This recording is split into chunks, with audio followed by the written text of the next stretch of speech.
the majority of new track and field athletes make, that tends to hold them back, tends to hamper them in the sport, even if it's not initially, not in the initial phase of their career, it tends to hold them back in the long run.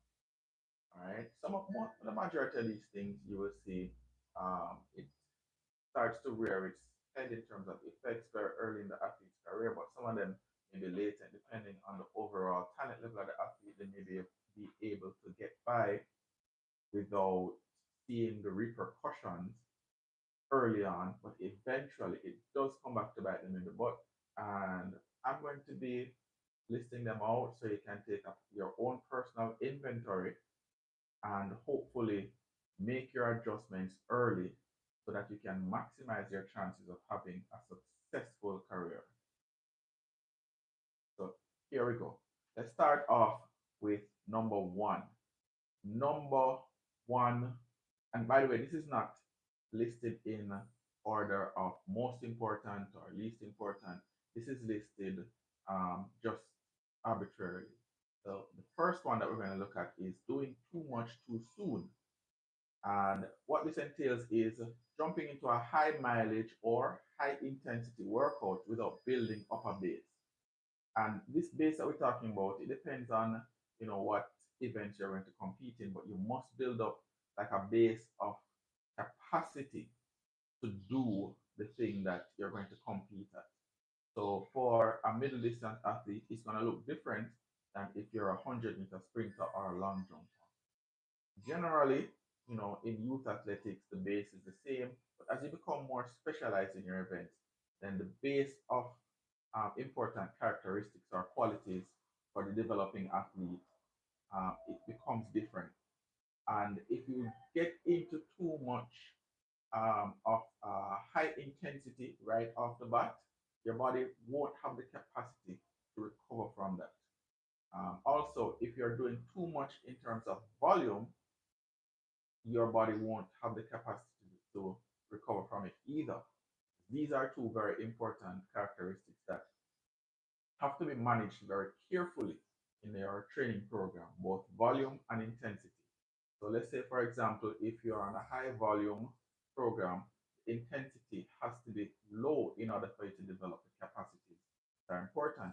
And if you're in a high intensity program, the volume has to be very low. Otherwise, the whole entire system comes crashing. And what I have found at least over the years, is that quite a lot of athletes, they start to do too much of either volume, intensity, or both too soon. And this leads to them, having, accumulation of injuries or burnout very early in their career. That's the first thing that I've seen, or the first mistake I've seen a lot of beginner athletes make.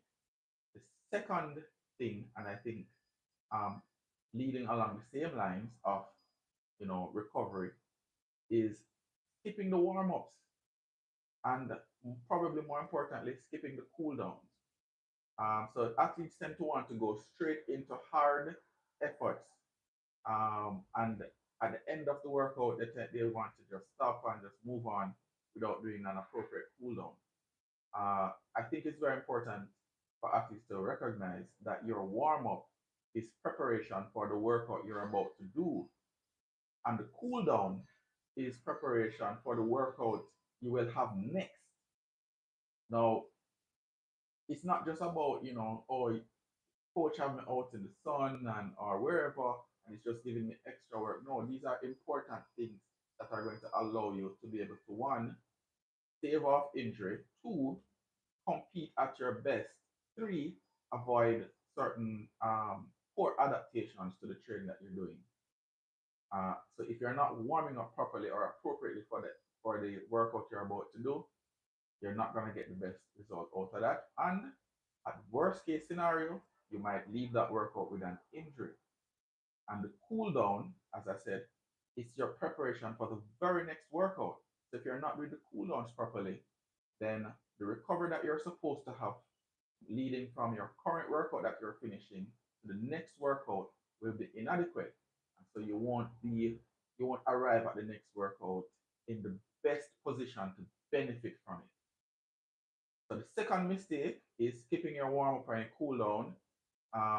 General mindset of a beginner athlete is, they just want to get into the thing because the fun part of training is, getting right into doing the actual workout. And everybody thinks the workout is where it is. But well, as you see, as we go through the different mistakes, the workout is important, but it's not the main thing. It's important to do the workout and do it well, but the actual improvement is not coming in the workout. All right. The third important factor and third thing I've seen a lot of beginner athletes, especially, um, neglect and expect to get good workouts and good performances is their running form or their technique while executing the exercises. So it's when you are doing something, and especially if it's fatiguing towards the end of a set or towards the end of a session, people tend to, as we Jamaicans call, dash reform. So you're just trying to finish the workout. You're just trying to, and there are some people who turn up to the workout already in some level of fatigue, and they have very poor technique, very poor mechanics. But when it comes down to track and field athletics, this is inefficient. So not only will you burn, well, you'll end up burning more calories throughout the session, but you won't get the maximum benefits because you are being inefficient. So you'll tire much quicker during the workout, but you won't get as much out of the workout. So poor running form includes, overstriding, landing with the feet too forward, inefficient arm movements, things that waste energy and don't contribute to you becoming a better performer. And that's essentially what we want, When people come to practice for sports, what they're looking for is to become a better performer. They want to become better at executing the specific sports movement. So you have to pay attention to your technique. Otherwise, you're ingraining poor habits into your movement patterns that are going to show up when it comes to competition time. The fourth mistake that I've seen over the years, my almost 30 years of coaching, quite a lot of athletes make is ignoring their breathing. Now, if you were to, do an experiment and you um, JE says, like the cool down, it's true. Quite a lot of athletes don't like doing the cool down, right? But I mean, without the cool down, next workout isn't going to be as effective. Um, right. So let's do an experiment. And you can do it. I'll continue to talk. Try and hold your breath. Right? Hold your breath. And let us see how long you can do that for. You can't voluntarily hold your breath because there are certain things built into you physiologically that says you need the next breath in order to survive. Well, if you're training and you're breathing improperly, it's not so much a matter of survival anymore, but your recovery is not going to be as good. And remember, as I just alluded to, it's not in the workout or in the thing that the improvement comes. The improvement comes while you're recovering. And your ability to do the thing well happens after you've recovered enough to repeat it. So to repeat the repetition, whether it's a sprint, a jump, a throw, or lifting, whether or from session to session or from cycle to cycle. The improvement comes from being able to repeat the workout and do it well, do it just as well, or even do it better. So if your breathing is inconsistent, too shallow between execution of certain activities or between races or even during the performance of the thing, then your recovery is going to be off because you can't recover without breathing. You can't even survive without breathing properly, much less to recover and be able to do anything well. And most athletes ignore the proper ways to breathe while they're executing each type of activity. And this is different. So I know the questions are going to come flooding in about what type of breathing. Breathing is different when you're running a tempo run, from when you're running a short sprint, from when you're lifting weights, from when you're throwing around. a medicine ball or a shot football or a shot or a discus. So the breathing is different for each activity. But you have to learn what type of breathing is most effective for the immediate activity and implement that while you are executing the activity. Um, the fifth, we're now halfway down the list, guys. Halfway down the list. The fifth important thing I've seen beginner athletes ignore, and it costs them dearly, dearly, dearly, dearly, is going out too fast in races, right? Starting at an unsustainable pace because they're excited and the adrenaline is kicking, and they're thinking, yes, I'm going to be at the front of the race, and just going to go out there and I'm going to hold on. Remember, the execution of each training activity has a proper way to get it done. And also, based on how well your training is going, the execution of your competition races also have a correct technical model for how you're going to do them. The majority of the times, going flat out is not going to work. Um, Save and except if you're a 60-meter sprinter. So yes, if you are running the 100, yes, you want to go out hard at the beginning because it's a very short race, but there's a correct technical model for the 100 too. And as I've said in previous lives, there is a possibility for you to go out too hard in a 100 and actually use up all your creatine phosphate fuel and find yourself having to dip into lactate at the end of the race and slowing down significantly more than your fellow competitors and losing the race because of it. So save and except for the 50-meter race, and I don't know if there's a shorter race out there than the 60-meter. There is a correct technical model for how hard you need to go out in these races, including the 100-meter, including the sprint hurdles. There are technical models for how you execute the race in terms of intensity. So this is a very common mistake that quite a lot of athletes make, even those running the short sprints. Um, all right, not leading on from that, and I think probably one of the things that contributes to going out too fast in races, not practicing race pace. I met Jay-Z said that always I reach you. Yeah, it will reach you. All right.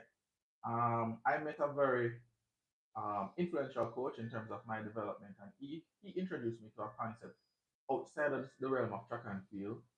Um, or I was introduced to it outside of the realm of track and field. It's called USRPT, or ultra fast race pace training.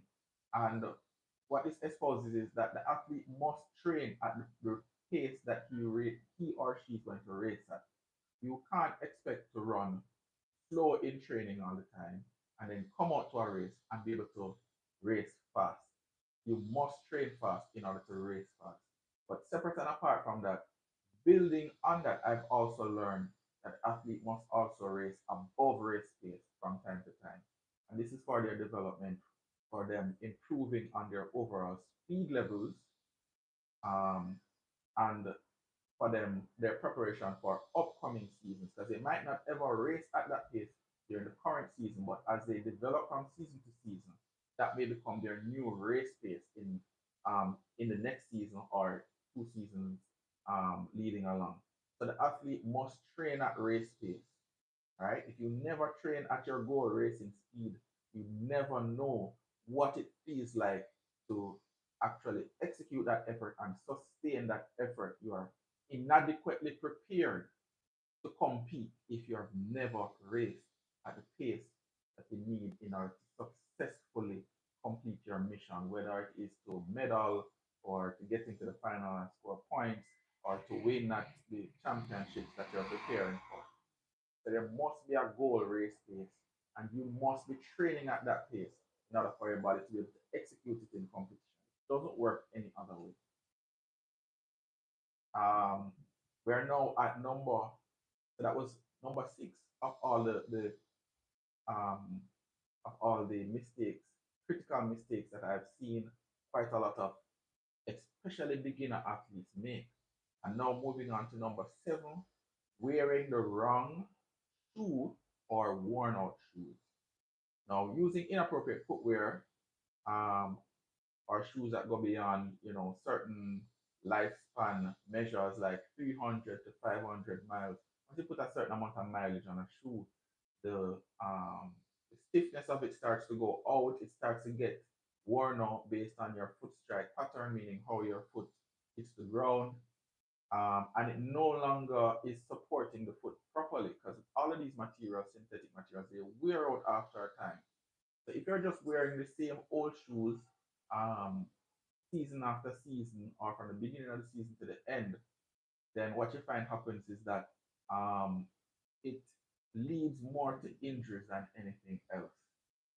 So at some point, um, you're gonna have to change shoes or stagger the shoes that you wear in training. So you might have a new pair of shoes and an old pair of shoes wearing at the same time, alternating on certain days.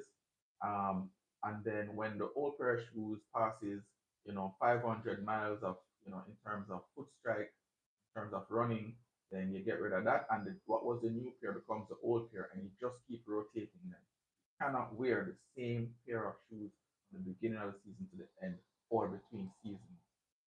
Um, Ideally, my recommendation is athletes should have 2 pairs of shoes, and it should be a new pair of shoes and a moderately worn pair of shoes. And as the moderately worn pair of shoes starts to get old, then they throw that out and purchase a new pair of shoes, right? And just continue alternating between those shoes. Don't wear the same pair of shoes all the time.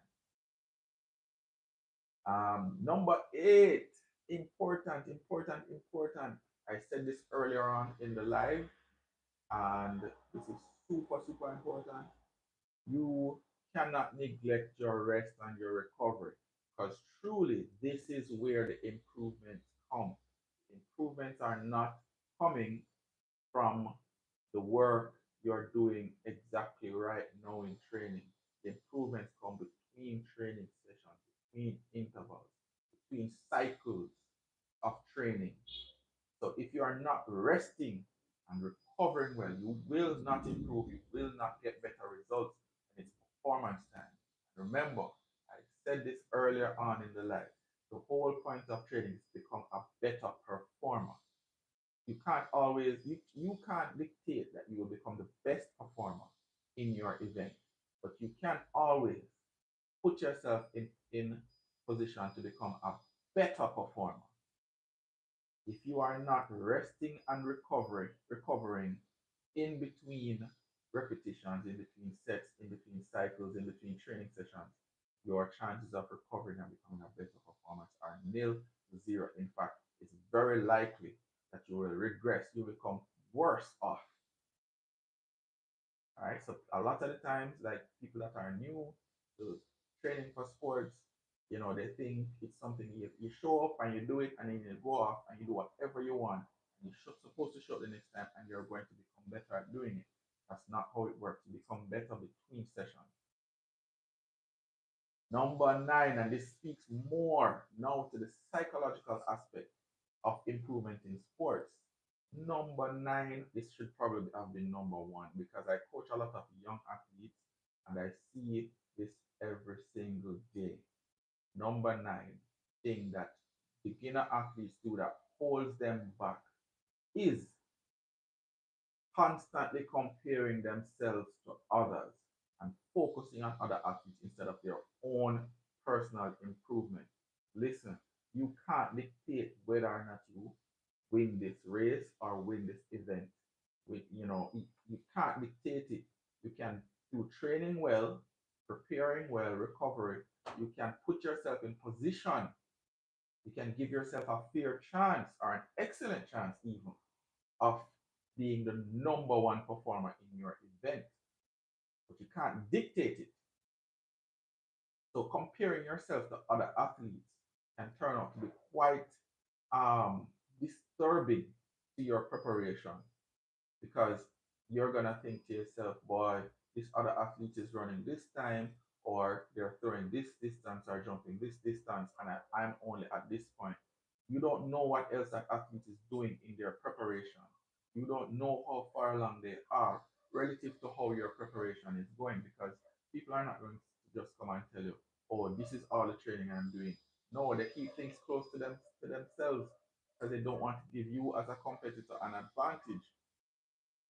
So you don't compare yourself to other people. Um, compare yourself, compare yourself to how well you are doing previously, right?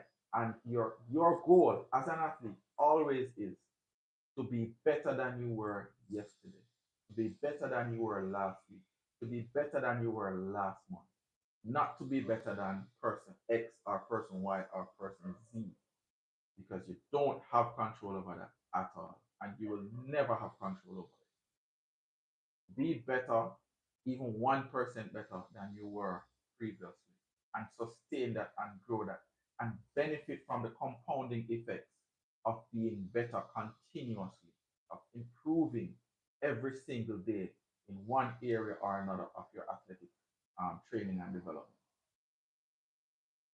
And number 10, right? Number 10, man, I can't tell you how important this is, especially for beginning athletes, right? As you become more skilled and experienced as an athlete, this becomes a little bit less important. But if you're a beginner, meaning anywhere below the age of 18, no matter how fast you are, how good you are, you're still a beginner. You're still learning how to train, right? In fact, there are some under 20 athletes that are at performing exceptionally well, and they're still at the beginner to intermediate stage, just transitioning from beginner to intermediate, right? So this thing is super important. Don't make this mistake. Number 10 on the list is skipping your strength training and cross training. Cross training is important because it stops you from overworking all the same muscle groups in all the same patterns and becoming and getting an overuse injury.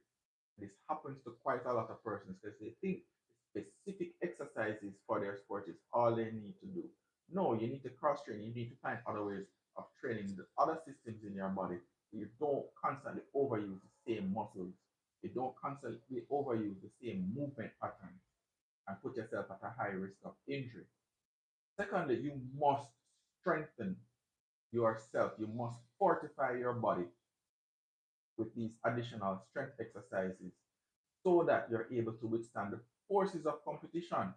If you are only um, doing your natural training and you never actually do anything supplementary to improve the strength of the muscles around joints, the core, strengthen certain movement patterns, certain specific movements for your sport, and certain auxiliary patterns for your sport, then you're going to find yourself more easily injured.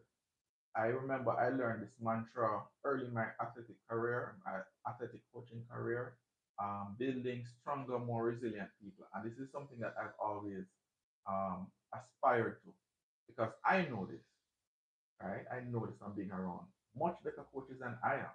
I'm never going to walk and tell them, but I'm the best coach, right? But I've learned from coaches much better than I am. My job as a coach is to bring the athlete to the start line, to the start of their event or their performance, injury free, motivated, and ready to compete. Now, if I have not fortified the athlete through certain strength training activities, exercises, both general and specific to the performance that we want, they are not going to be injury free and they're not going to be prepared for the performance. Because not only will they not be able to sustain the forces that go through their body in the course of the performance, they won't be able to generate the forces necessary for the performance. So you have to pay attention to your strength training. You have to pay attention also to your cross training in order to limit overuse injuries. And it's the overuse injuries that tend to take out a lot of people from sport. All right, so those are the 10 things, 10 important things that um, a lot of beginner athletes tend to overlook, tend to make the mistakes, and it that basically just leads out of people leaving sports. Or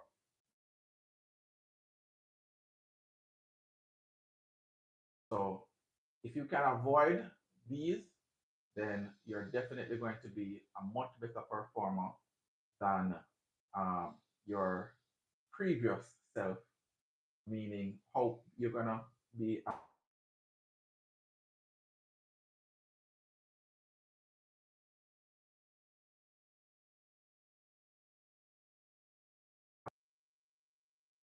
All right, so thank you guys, those of you that were on the live. This is where we move forward. Hopefully, you guys got to learn some things here. If there's anything that you want clarification from, you can drop it in the comments. I'll leave some time to respond to comments, any questions, any clarification that you may need. And if not, this will be posted on my account, and you can always drop it in the comments there. I'm just gonna allow some time to run off, and I'll take a look at the comments, see if there are any questions.